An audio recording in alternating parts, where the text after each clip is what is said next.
Hey there mga may loves, Virgo! Yan, bago natin simulan ang inyong January 2025 reading, let me just greet muna ang lahat, no? Hi new subscribers na bubula. Ako po si Yan, welcome po dito. At sa mga returning kong tambayers, thank you sa inyong walang sawang support and love for me. And yes, Virgos, kung hindi nyo pa alam, no, meron pa po tayong other channel. Ang link ay nakalagay sa description box ng reading nito. Kaya kung interesado rin kayong tumambay dyan, then you can check out that channel. So, yun nga, no, wala tayong gender dito sa babae, lalaki, LGBT, lahat welcome. Pwede nyo rin pong pagpalit-palitin yung roles kung gusto niyo because this is general reading naman. And at the end of the day, syempre, meron kayong free will na free nyong gamitin anytime, anywhere. So, let's go ahead and check these messages right here from my Virgo people out there. Archangel Michael, thank you so much. Together with the angels and guides, what do we have here for my Virgo people, please? What this Virgo needs to know? Can you please show me for their January 2025, please? What this Virgo needs to know? Virgo. Virgo's January 2025, please.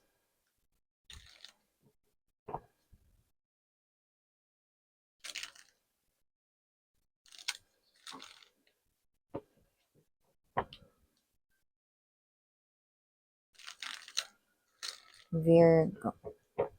Okay, so let's go ahead and check these messages right here for you guys. So Virgo, you do have here the Seven of Swords energy. Nandito din for para sa iyo guys, no, ay ang Ten of Wands, Knight of Swords, Eight of Cups, present din po dito ang Queen of Wands, Ace of Wands. We also have here the Three of Coins or the Three of Pentacles energy, Two of Coins. Bottom of the deck we have here for you guys is the Eight of Coins, Four of Swords right here in the Five of Coins energy. Okay, so nakikita ko dito Virgo, no, parang dumadanas kayo ngayon ng posibleng temporary na pagkahinto or pagkapos ng inyo ritong earnings. So possible na naghahanap pa lang kayo ng work ngayon or possible rin naman no, na hindi sumasapat yung kita ninyo kahit may work na kayo dito no, para i-provide ang lahat ng pangangailangan ninyo. No? So pwedeng konting-konti na lang yung natitiran or konting-konti lang yung nasisave yung money right here. No? So maaring ito ay strongly nangyayari ngayon. So, pwedeng may shortage or lackage of finances. Or nakikita natin dito mga babes, no, na kung kayo ay looking for a job, possible na ma-hired kayo this January 2025, which is very good kasi ito ay start ng ating bagong taon. No? So, may bago rin tayong aasahan rito sa ating kaperahan pagdating dyan. Tsaka maganda, kung kayo ito na nag-a-apply ng work, no, nakikita ko dito na yung kumpanyang mag-hire sa inyo, no, which is yung chosen company ninyo kasi possible na may options like pwedeng dalawa yung kumontak sa inyo rito na sasabihing hard kayo, no? Alin man din yung piliin ninyo, parang mas maganda yung benefits, no? Kumpara sa pinanggalingan ninyong trabaho before or kung saan yung inalisan yung trabaho or kumpanya before. Yan, no? Yung iba naman, may nakita tayo dito na change of business na posibleng mangyari sa January 2025. No? At maaaring simulan mo yan sa mga trending or kung ano yung sikat or patok na negosyo, no? Tapos nakikita ko dito na sabayan mo lang daw ng creativity at saka yung pagiging innovative, no? Ang iyong negosyo at posibleng yan ay maging patok na posibleng maging stable, no? Yung pagiging patok or sikat niyan. Yan, no? May ganong klase ng energy na pwede mo dagdagan ng freebies, ganon, or pwede kang may gawing paandar dito, no? Siyempre, alam mo naman, no, gusto ng mga customers ngayon, yung mga ganyan, freebies, no? Tsaka yung mga parang may mga bagong um, flavors, kung yan man ay pagkain, no? Or bago sa paningin, bago sa panlasa. Yan. Okay? So, maliban dyan, no, nakita rin ako dito, no, Virgo, ng posibleng kayo ito, no, na meron kayo ritong ginagawa or parang matagal nyo nang ginagawa yon. Pwedeng may kinalaman yun sa inyong stability or kaperahan, no? At nakita na tayo dito, no, ng, what's this one? Resulta, no? Magandang outcome, no? Yun ang ibig sabihin nito. So, kung ano man yun, whether you're building a strong relationship or commitment with someone, then mas magiging maganda ang pundasyon ng inyong relationship. If you're building a strong friendship 'no, with someone na nakilala mo lang lately 'no, then nakita rin tayo rito ng paglalim ng inyong pagkakaibigan, 'yan 'no. Kung yun naman ay pertaining tayo sa connection mo with other people 'no. Pero yung iba, maaaring hindi pa 'to nangyayari, so possible na may ma-meet kang new friend this January 2025, bagong kakilala, lalo na kung lilipat kayo ng bagong trabaho dito 'no, or magkakaroon kayo ng, bagong business partner, 'yan 'no, sa iba na entrepreneur or business owner diyaan na mga Virgo people. Na iba naman, kung hindi tao or connection ito na parang pinaghirapan mo, possible na pera 'yun. Maaaring may pinag-investan ka ng pera mo noon-noon pa 'no, at ito ay lumalago, then maaaring ma-harvest mo na yung inyo rito 'no, na investment when it comes to money this January 2025 'no. At nakita tayo rito ng posibleng stable 'no, na paggagamitan mo ng perang iyan 'no. Like puwedeng negosyo 'yan, puwede rin naman 'yan mga babes 'no, na sideline, side hustle 'no, or kung ano man 'yan. Puwede rin 'yan na relationship 'no, with other people like friendship 'no. Like yung iba, ito ha, hindi 'to para sa lahat 'no, pero yung iba parang wino-workout yung connection with their parents 'no, 'yan. May improvement din tayong nakikita diyan sa year 2025 January, 'yan. So, okey, meron din tayong nakikita rito Virgo 'no, na energy kung saan posibleng yung, parang naging burden mo when it comes to love kung galing kayo dun sa inyong mga past kahit na matagal na 'no, meron kayong past experiences kung saan parang feeling mo mas ikaw yung nagdala ng relasyon ninyo, mas ikaw yung nagdala rito ng parang bigat 'no, ng mga problema, tapos puwedeng sumakit rin yung ulo mo sa partner mo or whatsoever 'no. Then nakakita tayo ng new love na paparating sa'yo. Lalo na kung single ka dito, Virgo 'no, may new love dito kung saan magtatagal na kayong dalawa at posible 'no, na mauwi na rin ito sa kasalan. Hindi ko pa kayo nakikitang ikakasal sa 2025 mga babes, pero nakikita ko na titibay ang inyong pundasyon, at kung sakali man na kayo ay maikasal na, dumating na yung tamang time para maikasal kayong dalawa, nakikita ko na dun kayo titira sa kung saan man siya nakatira. So, kung sa ibang bansa siya nakatira, nakikita kong isasama niya kayo dun, at kung dito-dito lang din naman 'no, sa hometown niya kayo rito titira, 'yan 'no.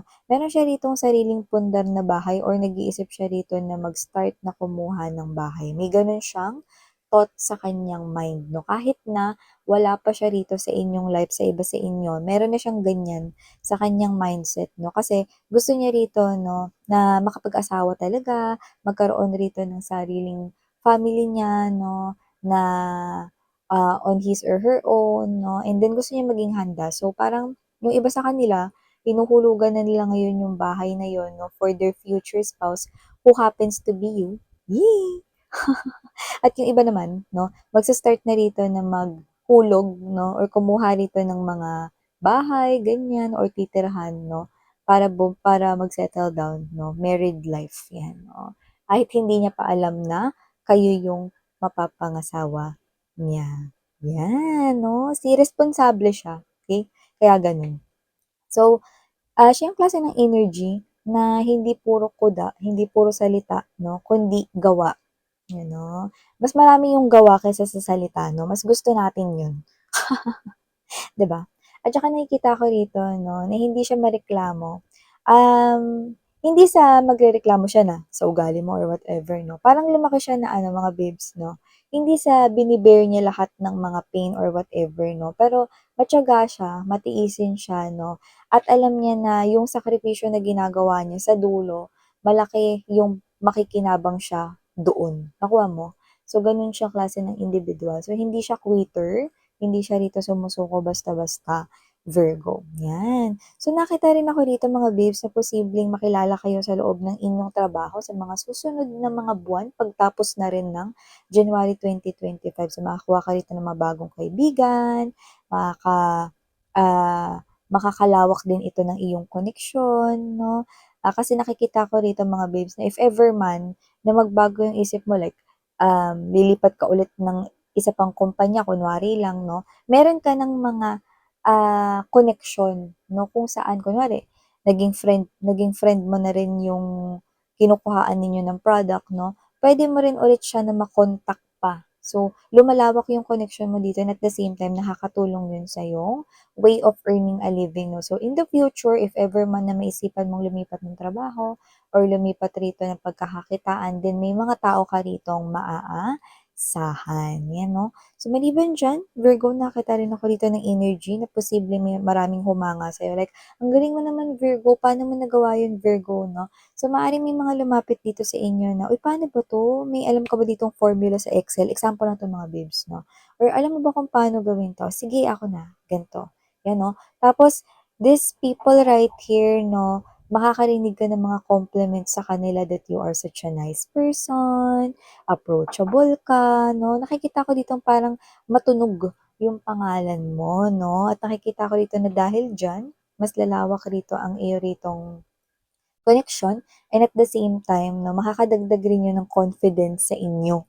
Okay, hindi yung yabang factor, kundi yung confidence na mas, magmo-motivate pa sa inyo, mas magpapa-inspire pa sa inyo na gawin yung trabaho ninyo ng tama at maayos, yung may kalidad talaga 'no. Maliban diyan 'no, dahil kayo rito ay gumaganda ang inyo ritong reputation, yeah, yun 'no, sa inyo ritong pinagkakakitaan, nakita rin tayo rito ng possible trouble sa'yo in the future 'no. Puwedeng hindi yan January 2025 pero maaaring yung pagpaplano mangyari sa January 2025 'no. Kung ano ba yung trouble na yun nakikita ko may kasama ka. So, hindi ko alam 'no, kung yung kasama mo ba ay friend mo na special, basta parang may something special sa inyo. So, puwedeng nagsisimula pa lang ito, ligawan stage, courtship stage 'no. So, possible na special yung makasama mo. Yung iba naman puwedeng boyfriend mo yan, girlfriend mo, or husband mo, wife mo. 'Yan. Kasi may possible trouble tayong nakikita na posibleng mapag-usapan this January 2025 pero yung alis puwedeng sa kalaunan pa ng year 2025, you know. Meron na rin pala akong nakikita rito medyo namomroblema sa kanyang pinansiyal. Hindi kayo ito another message 'to. So, nakikita ko rito na mukhang wala siya ritong ibang malalapitan. Yung iba possible na may anak kayo nitong person na 'to, puwedeng ex mo ito. Yung iba doesn't have to be na may anak kayo pero possible na meron siyang ginawang hindi maganda, pero sa'yo pa rin siya lalapit dito, ano. Puwedeng may ginawa siya sa inyong hindi maganda noon. Kung ex niyo ito, possible na may anak kayo nito, may lumalabas kasing bata dito. Pero kung sino man siya, may anak man kayo or wala 'no, pero kung ex mo man siya, this person here wala siyang ibang naiisip rito na lapitan kundi kayo. Kunwari kung may anak man kayo niyan ta's nag-usap kayo about bata or anak ninyo, 'no, puwede niyang isingit rito na, "Baka meron ka diyan, pairamin mo naman ako," mga gano'n 'no. So, whatever the case may be, kahit sabihan niyo pa siya rito na alpha couple mooks, lulunukin niya po yung pride niya rito kasi kailangan niya ng pera. So, hindi ko alam kung bakit siya short sa kaperahan dito 'no, hindi ko na problema yun, problema niya na yun. Kasi lumalabas na short siya sa pinansiyal 'no, tsaka parang pinagkakasya niya na lang dito yung pera niya. So, hindi ko alam kung natanggal ba siya sa trabaho rito or mapili siya sa trabaho, pero yung pera niya 'no, ay mukhang pakunti ng pakunti. Kaya kung sino man 'tong energy na 'to 'no, lakasan na lang ng loob, isisingit niya rito yung panghiram ng pera sa inyo. 'Yan, nasa inyo kung papahiramin niyo siya, Virgo 'no. So 'yan. So maliban diyan nakakita rin ako ng energy na may bibisita sa inyo rito pero maganda, okey, nakikita ko rito na magiging happy ang energy mo once na magkita kayo or magkausap kayo. So this could be a long time friend na matagal mong hindi nakita or someone na posibleng hindi mo naman friend pero okey ka naman noon. Puwedeng katawanan mo, puwedeng dati mong teacher, ganyan, o puwedeng dating kapitbahay ninyo 'no. So, 'pag nakita mo siya, happy ka 'no. 'Pag nagkuwentuhan kayo, nakikita ko rito na parang lumalabas sa'yo is yung happy energies. So, parang this is you na yung makikita mong person 'no, is magbibigay sa'yo rito ng happy energy, 'yan 'no. So maganda ito kasi kapag happy ka naa-attract mo rito yung mga positive things at opportunities sa life, 'yan 'no. At bakit mo siya makikita 'no, kahit isa siyang lumang tao 'no or noon-noon mo pa huling nakita 'no, it is because you're gonna step into this type of big change sa year 2025. So lumalabas talaga yung mga lumang tao, okey? Pati yung pagbabalik rito ng ex mo kung mangungutang man siya o hindi. Lumalabas talaga yung mga lumang tao, they will start contacting you. Okay? Because you will step into this type of big change sa inyong life, no? A change na nakaka-excite at magdadala talaga rito ng kakaibang good vibes at magandang energy sa inyo. You know, stay positive lang mga mahal, no? Ganun talaga. Mag-ingat lang, no? Meron dito mga babes na mukha namang yayamanin, mukhang may pera, pero nakikita ko ritong wala siyang ganun. Possible na makuhaan kayo rito ng importanteng gamit. Kaya naman, nakikita ko rito hindi pa 'to nangyayari sa karamihan sa inyo 'no, hopefully gano'n para mapaghandaan niyo ito 'no. So, lalo na huwag kayong mag-iwan ng mga gamit 'no kapag kakain kayo sa labas or whatever 'no. Yung basta-basta ilapag yung wallet ninyo, check niyo muna bago kayo umalis 'no, mga ganyan. Meron kasi ditong energy 'no, alam mo naman modus, minsan ang linis manamit, minsan nakakurbata pa, minsan nakapang-business attire pa, yung pala 'no salisigang, 'di ba? So, ingat-ingat sa inyong mga belongings Virgo para hindi kayo manakawan or makuhaan ng importanteng bagay. Always check. So, ito yung mga mensahe na nakuha ko here for you Virgo. Maraming salamat sa oras mo. And again, yan, sarang heal, love and light. Annyeong.